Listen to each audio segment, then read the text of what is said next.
On va donc commencer par Mimi et par Benoît, par leur mariage. Vous allez nous raconter dans un instant comment vous êtes rencontrés, parce que c'est absolument incroyable. En 2 mots, je le fais moi, et puis vous allez développer tout à l'heure. Vous êtes cuisinier. Mimi était en tournée. Votre copain qui devait faire la nourriture pour la tournée était malade. Vous le remplacez au pied levé. En attendant... Non, c'est pas qu'il était malade, c'est qu'il m'aime pas du tout. Il n'avait pas du tout envie de venir voir le spectacle. Il n'avait pas envie de voir le spectacle. Donc je lui ai dit, vas-y, toi, moi, ça me remplace-le. Vous êtes au premier rang en attendant que tout le monde aille dîner du spectacle. Comme chaque soir, elle fait monter quelqu'un sur scène pour jouer avec le public. Ça tombe sur vous. Et là, c'est le coup de foudre, un coup de foudre incroyable. Depuis, c'est une longue histoire d'amour que vous allez nous raconter. D'abord, des mariages qui partent comme ça, sur des coups de hasard. Il en existe plein d'autres. Regardez le reportage d'Anne-Elisabeth Lemoine.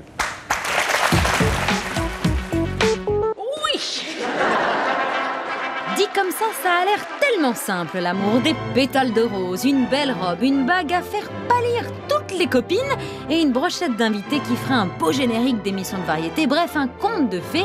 Mais pour en arriver là, il a fallu un coup du sort. Un drôle de concours de circonstances parce que Benoît, le mari de Mimi, il est vraiment arrivé de nulle part.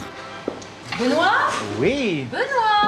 Benoît, chef cuisinier de son état, est sorti d'une pochette surprise il y a 1 an et demi, un soir où Mimi donnait une représentation quelque part en Bretagne.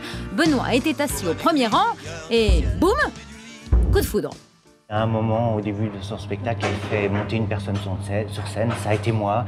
Et puis là, il y a eu quelque chose qui s'est passé. Oui. J'ai fait des conneries comme c'est pas permis, je lui ai foutu un pataquès sur sa scène, hein.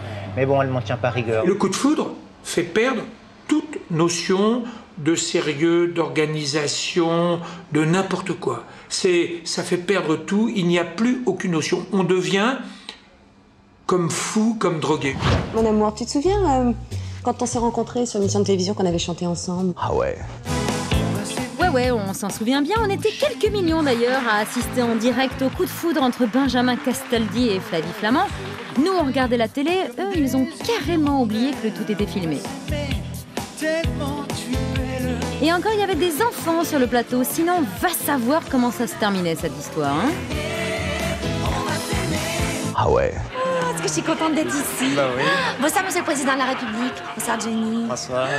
Bonsoir, monsieur Zitroun. Et quand ça fait tilt entre 2 êtres, comme pour Michel Drucker et Dany Saval, le problème c'est qu'on contrôle plus rien, surtout pas la tête qu'on fait. On pourrait presque imaginer quelqu'un qui tombe en syncope et donc qui peut avoir des signes d'arrêt cardiaque. Donc une manifestation très, très brutale, tout à fait contre nature de sa vigilance. Qu'on se le dise, personne n'est donc à l'abri d'un coup de foudre. En général, la notoriété suffit. En fait. Même le plus psychorigide de nos hommes politiques en a été victime. Alain Juppé était un homme rangé des camions, jusqu'au jour où il a croisé la route d'Isabelle, une jeune journaliste. Il la voit, elle commence à parler, boum, tétanisé. Et qu'est-ce qu'il va faire? Il va en faire sa femme. Un coup de foudre dont on aurait pu faire un film, et quand sur le tournage d'un film, les acteurs tombent amoureux, comme récemment Ludivine Sagnier et Nicolas Duvauchel, alors là, la boucle est bouclée. Vous vous souviendrez de ce film, quoi. Ça, c'est sûr. Hein? Non, c'est très joli. Ça a été une aventure, oui. Voilà, donc il y a eu coup de foudre sur le film. C'est très joli. Il y a un joli petit bébé aujourd'hui. Ah, voilà. Voilà, une belle histoire d'amour entre vous. Ce qui est formidable, c'est qu'ils avouent, avec beaucoup de simplicité, sans grand calcul médiatique, avoir eu un coup de foudre. Et de ce fait, le spectateur du cinéma projette sa propre histoire personnelle en se disant, voilà, non seulement le film est beau et formidable, il joue juste, mais en plus, ils se sont aimés. Oui! Mimi et Benoît se sont aimés, se sont mariés, ils sont désormais inséparables, au point que dans le restaurant parisien de Benoît, Mimi est partout, sur les murs et même dans le menu, en salade ou en petits pots. Sous couvert, avec une salade mini petite, un millefeuille de l'océan. Et tel que c'est parti, on n'a pas fini d'en servir, hein, des menus Mimi de midi. Le vrai coup de foudre dure la vie. Le vrai coup de foudre dure la vie. Tout de votre bonheur, Mimi, Benoît. On va refaire les... Ah, vous alliez vous embrasser peut-être? Jamais. Ils ne le font plus, évidemment. Ils fêtaient hier leurs 15 jours de mariage. C'est un record. Justement, un record. On va refaire le film à l'envers, si vous voulez bien. Jean-Pierre, Michel, les amis de la première heure de Mimi, vous pouvez raconter, elle le fait elle-même. Ça n'a pas toujours été facile pour vous. Vous aviez fait un peu une croix sur les histoires d'amour. Vous étiez plutôt à vous dire que voilà, vous réussissiez pleinement votre vie professionnelle. Ouais, non, mais la vie perso, c'était plus compliqué. Oui, je peux parler ou c'est eux qui doivent... Vous faites comme vous voulez, vous êtes ici chez vous. Vous avez préparé... Vous allez... Ça ne dérange pas que je perde mes cheveux. Il va faire que sur la taille, il ne sait pas faire autre chose. On va lui demander de faire un autre dessin. Non, mais c'est vrai que moi, je m'étais dit, bon, ben, on ne peut pas réussir en tout. J'ai la chance d'avoir une famille géniale, des copains géniaux, des amis vraiment proches. Et puis, un métier qui me plaît, je gagne ma vie, je suis heureuse. Peut-être que je suis faite... on ne peut pas tout avoir. Il y a peut-être une justice divine qui fait qu'on n'a pas droit à tout. Donc, quand ça m'est arrivé, c'est vrai que je ne m'y attendais pas du tout. Je m'étais fait une raison. Au tout début, quand vous avez démarré, comme toutes les jeunes filles, une adolescence où vous tombiez amoureux des garçons, ça se passait pas facilement, ça? Je le vivais bien, mais c'est un gamin boutonneux de 15 ans va plutôt se draguer une maigre boutonneuse qu'une petite de 1m32 qui n'a pas un bouton. Ouais. Donc, il préférera aller dans la normalité, entre guillemets. Donc, c'est vrai que j'aurais bien roulé des palos dans les préaux comme tout le monde, mais j'ai pas eu droit à ça dans mon enfance. Mais par contre, moi, j'étais toujours la bonne copine. J'en avais un peu ras-le-bol, d'ailleurs. Oh, je t'aime bien, mais je m'en fous que tu m'aimes bien. Michel, Jean-Pierre, il y avait des soirées où vous lui remontiez le moral à votre copine? Disons qu'on a tellement passé de temps à se marrer. Non, mais c'est vrai que c'est jamais évident, de toute façon, de trouver un équilibre entre sa vie personnelle et sa vie professionnelle. Il y a des moments où on n'était pas en phase, il y a des moments où on l'a été toutes les deux célibataires qui pleurent sur leur sort. Ça nous est arrivé, ça est arrivé, ça arrive à tout le monde, je crois que c'était pas... À la naissance de mes enfants, enfin, je veux dire, on a partagé tout ça. C'est vrai que... On a pleuré ensemble, on a ri ensemble, on s'est consolé mutuellement, on a partagé, quoi. Jean-Pierre? Mais moi, je connais Mimi depuis longtemps, mais on est proches depuis assez peu de temps, en fait. Je la connaissais, on se voyait. On s'est vu dans les loges, là. Dans les loges, on se voyait comme ça, mais en fait, je suis plus près d'elle depuis très peu de temps. Et c'est surtout avec ma femme qui est plus copine. Quoi. Bon, alors, maintenant, effectivement, j'ai pas eu la période où elle est venue me raconter quoi que ce soit. Quoi. Mimi, au mariage, qui était très émouvant, votre mariage, que vous racontiez les larmes aux yeux, que c'est peut-être le plus beau cadeau que vous pouvez faire à vos parents. Vous aviez imaginé... C'est vrai, on a dit que c'était un mariage showbiz. Effectivement, il y avait peut-être une vingtaine de personnes connues, mais il y avait 250 personnes et qui étaient mes amis, ma famille, qui n'avaient rien à voir avec le showbiz. Et c'est vrai que moi, je suis très, très heureuse, et il ne faut pas trop que j'en parle parce que je vais à nouveau pleurer, mais d'avoir offert ça à mes parents. Je ne pensais pas leur faire ce cadeau, que mon papa m'emmène dans les bras de mon mari. Voilà. Vous pensiez que c'était pas possible qu'aujourd'hui... Non, je savais pas s'il y avait quelqu'un qui existait, qui était capable de me prendre en entier avec tout ce que je suis. Et tout ce que vous êtes, c'est quoi? C'est le positif et le négatif. Non, c'est même pas que la taille. Faut assumer la célébrité, faut assumer le fait que je sois indépendante, très indépendante financièrement, que je gagne bien ma vie. Il faut assumer le fait... La taille, vous ne le mettez pas en premier? C'est pas à moi qu'il faut demander, c'est J'y arrive avec Benoît, je le mets à l'aise doucement, je le laisse parler, et ensuite après je vais le cuisiner dans un instant. Mais Marco, la taille, elle a d'importance que dans ceux qui y attachent de l'importance. Moi, j'ai toujours fait comme si ça allait. Mais vos précédents fiancés, eux, ils ne faisaient pas comme ça, en tout cas ceux pour lesquels vous tombiez amoureux. Il y avait toujours un problème de dire que vont penser les autres, je me tape une petite, donc ça restait toujours un peu caché, un peu off, un peu... Peu importe la taille, on tombe toujours sur des cons. Hein, ça, c'est vrai. Ça, c'est vrai, Michel. Mais Lily, avant de parler avec Benoît dans 30 secondes, on dit souvent que dans une histoire d'amour, il faut tomber amoureux de quelqu'un avec qui on partage des choses. Vous n'êtes pas tombé amoureux de quelqu'un qui partageait la même chose que vous, c'est-à-dire votre taille? Ça vous a jamais... Ah, jamais. Ah non, on va pas faire une secte non plus.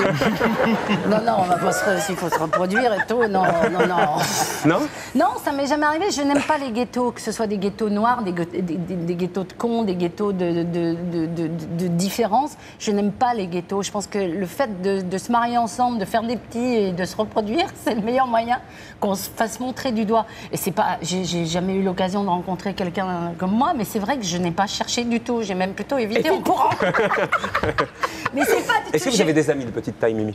Non. Aucun, parce que au mariage. Mais c'est pas, c'est parce que c'est vrai que je n'ai.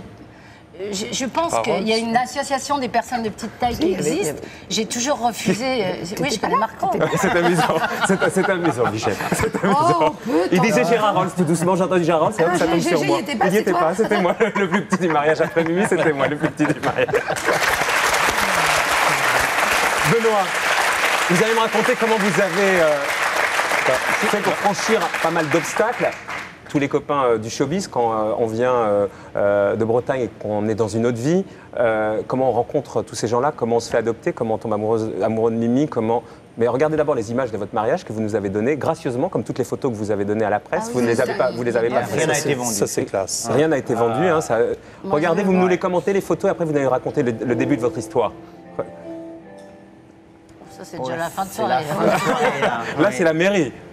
Non, la mairie, là on arrive. Muriel, Lynn, Fufu, Linda, ma femme de ménage, les Benji Casta, comment il s'appelle lui Johnny, déjà je crois, non Johnny Hallyday, Liane, bien sûr, une de mes témoins avec Muriel, les demoiselles d'honneur qui s'étaient déguisées en grise. Là, c'est notre arrivée. Là, c'est nous, là. Là, c'est encore nous. Ah, c'est vous qui vous mariez en fait, compte, ce jour-là. Oui, voilà. Mais ce qui est très drôle, c'est que jusqu'à la fin, j'ai cru que je tournais un film, moi. J'ai pas réalisé. Voilà, ça c'est témoins, nos familles, Jean-Claude nos Camus, amis. Johnny, Jean-Claude Camus, Muriel Robin, Liane Folly, Madame le maire qui nous marie. Là, là c'est nous. C'est moi là. Et c'est sûr, on entend une chanson qu'Alice Donat avait composée spécialement pour ce soir-là. Avec une magnifique chanson. Une magnifique chanson, ouais. Bah, y a tout. En fait, c'est pas des gens du showbiz, c'est des amis, c'est des copains. C'est quand même très showbiz. Oui, mais c'est mes copains. Vous n'avez pas montré ma copine d'enfance qui était là aussi.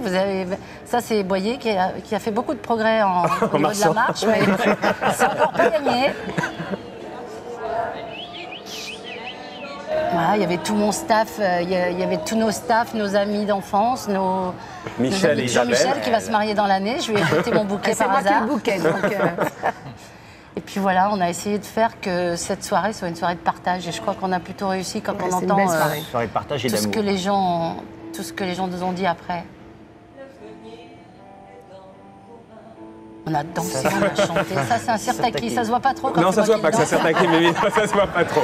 Et ça il n'y a plus un garçon qui voulait danser avec nous. Donc, avec Liane, voilà.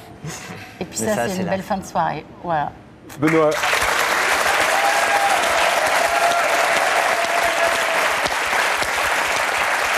Benoît, vous l'avez rencontré il y a combien de temps? Il y a 2 ans et 5 mois maintenant. 2 ans et 5 mois. 2 ans et 5 mois. Mais la rencontre c'est le scénario du film de Yolande Moreau, Quand la mer monte, c'est-à-dire vous l'avez fait monter sur scène. Monter sur scène, ouais. Vous avez gardé le film de cette soirée-là? Oui. C'est incroyable. Parce que on ne filmait pas tous les soirs en coulisses, mais j'ai mon assistante qui était une de mes témoins aussi, Valérie, qui filmait de temps en temps pour faire le bonus du DVD. Et ce soir-là, elle filme.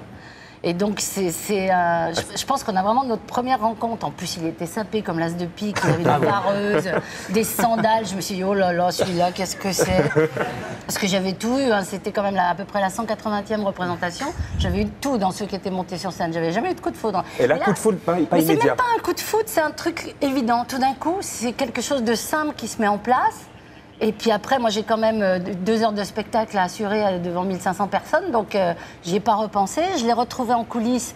Puis tu n'y as pas repensé? J'avais autre chose à faire, chérie. Non, mais après, elle m'a dit qu'elle n'avait jamais pu me regarder.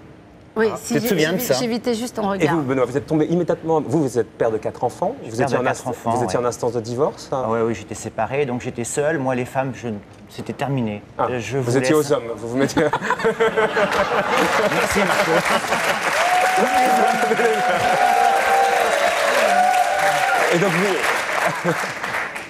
Et donc je suis monté sur scène. C'est le coup de foudre. Je ne voyais plus rien soudain Bernadette. Et donc immédiatement le coup de foudre avec Mimi. Non, il s'est passé, comme dit Mimi tout de suite, il s'est passé quelque chose d'extraordinaire, quelque chose qui m'a porté au-delà. Je suis arrivé sur scène, j'ai vu ce petit bout de femme. Je me suis mis comme un chevalier, je me suis mis à genoux, je l'ai embrassée, je l'ai prise dans mes mains, je l'ai embrassée. Et là, je me suis dit, cette femme porte toute la beauté du monde en elle. Immédiatement. Et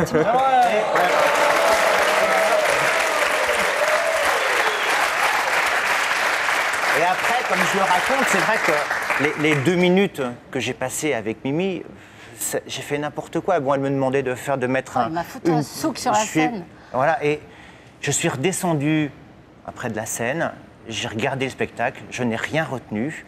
Vous êtes tombé amoureux d'un coup, quoi. Il y a quelque chose, une évidence, comme si c'était une autre... On se rencontrait à nouveau. Comme si nos chemins s'étaient croisés. Vous suiviez sa carrière avant Dans une vie antérieure. Le petit théâtre de Bouvard. Pas plus que ça. Non, non, pas plus Oui, que ça. il m'avait vu comme ça, c'est tout. Comme ça. La notoriété de Mimi, ses amis du showbiz, tout ça, vous êtes... Je me suis jamais posé de questions. Marco, je me suis jamais posé de questions. Après, les gens m'acceptent ou m'acceptent pas. Et si je peux dire quelque chose qui est très important, je pense que ça n'aurait pas pu coller si Benoît était béni oui à côté de moi. Alors, il se trouve qu'il est restaurateur, qu'il a une vraie passion. Ensemble. C'est un vrai métier qui n'a pas besoin de moi pour exister. Et une autre chose aussi, c'est que nous, en tant qu'amis, et nous, la première chose qui nous vient à l'esprit, c'est de se dire...